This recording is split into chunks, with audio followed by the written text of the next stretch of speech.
Let's talk a little bit about pedals. So, brief intro. I ride a 2019 Stumpjumper ST, bought back in December. You know, I've got 250 miles on it or so. Maybe a little more, maybe a little less.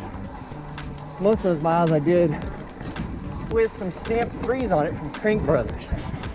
So, when you give you a brief riding impression on these pedals, some pros and cons, and some reasons why I chose to actually take them off and put something else on. So, the stamped 3s, they're an alloy pedal. They are 6061 T6 aluminum, so relatively soft aluminum. 7075 would be slightly harder. Now, they do run steel pins, 10 pins each side, and they are adjustable. They seem to be pretty good. They have 8 pins around the perimeter, 2 pins on the center shaft. They are very big pedals. I run the largest, which are recommended for shoe size 10 to 15s.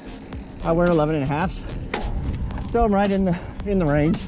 But they are 114 millimeters by 111 millimeters, so they're pretty large. The chesters on in comparison are 111 by 101, so significant difference.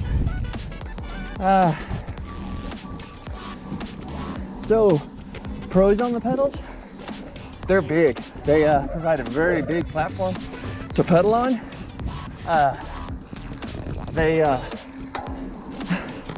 They're great. You're not going to miss them with your foot.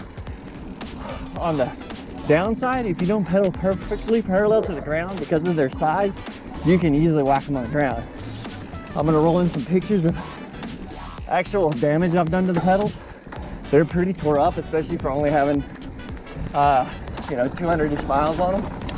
Now, the terrain we ride in is generally pretty rocky around here, so it does get a lot of rocks thrown up on them. Especially when I first got back riding, I did have a lot of pedal strikes, so you can definitely chalk up some of that damage to rider skill or lack thereof. That being said, I snapped the pin off completely. Looks like probably from a rock strike, and they're generally pretty tore up.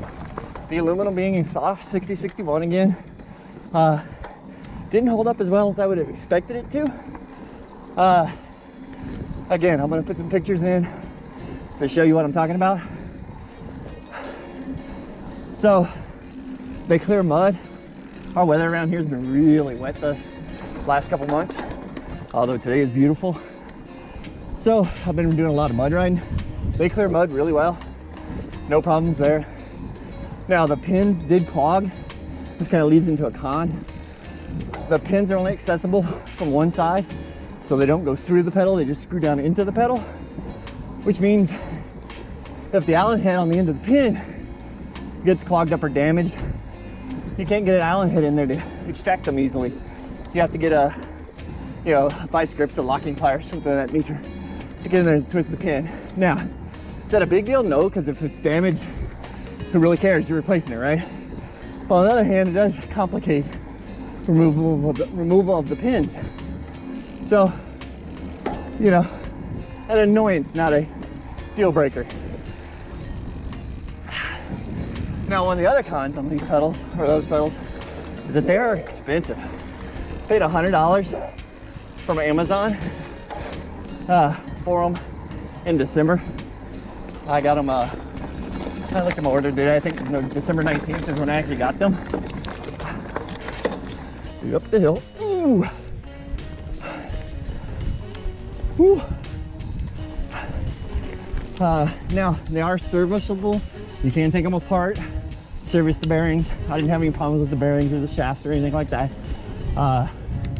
Most of my issues were with the pins and the pedal bodies, just taking a lot of damage. So I pulled those off, yesterday. I'm currently running a pair of race face Chesters, which we'll see how we like those. They're obviously poly, so they're potentially not as strong as the 6061, although I have my doubts about that. But also they're third the price. They're 35, 37-ish on Amazon, somewhere in that ballpark. They're a polycarbonate body. We'll see how it holds up. I'll give a review on those once I've got some mileage on them. I just put them on today, or yesterday. This is my first ride with them. So, to sum it up, in my opinion, of the Crank Brothers Stamp 3s, they're a good pedal. If you have to have an aluminum pedal because you don't trust the polycarbonate pedal, hey, that's a good option. They're huge. They do come in a small, which is like for a shoe size 5 to 10. You know, I'd go with the large. They're oversized, but they're comfortable.